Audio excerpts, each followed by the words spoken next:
Мен өзім ушундай чечим кабыл алдым. Бүгүн Кыргыз Республикасынын Жогорку Кеңешинин төрагасы кызматынан өз эрким менен кетүүгө чечим кабыл алдым. Бул менин жеке чечимим. Мага эч ким басым кысым көрсөткөн жок. Ага жол да бербеймен. Бул менин мүнөзүм ошондой. Ошон үчүн сөздү көбөйтпөйүн дедим. Бизде стабилдүүлүк болуш керек. Урматтуу президентибиз Садыр Нуркожоевич баштаган саясий реформалар толук аягына чыгыш керек, саясий туруктуулук болуш керек. Мына ушул максатты көздөп, мамлекетчилдик сезим менен мен ушундай чечимди кабыл отурам.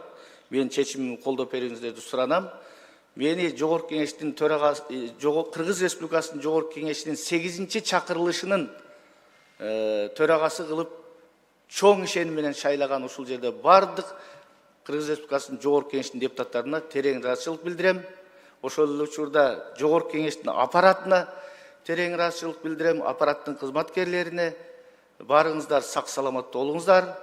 Мен азырынча эч жака кетпейм, эч жака барбайм. Ушул жерде сиздердин араңыздарда катардагы депутат болуп, ушул өлкөнүн келечегине кызмат кылууга даярмын. Бар болуңуздар. Рахмат.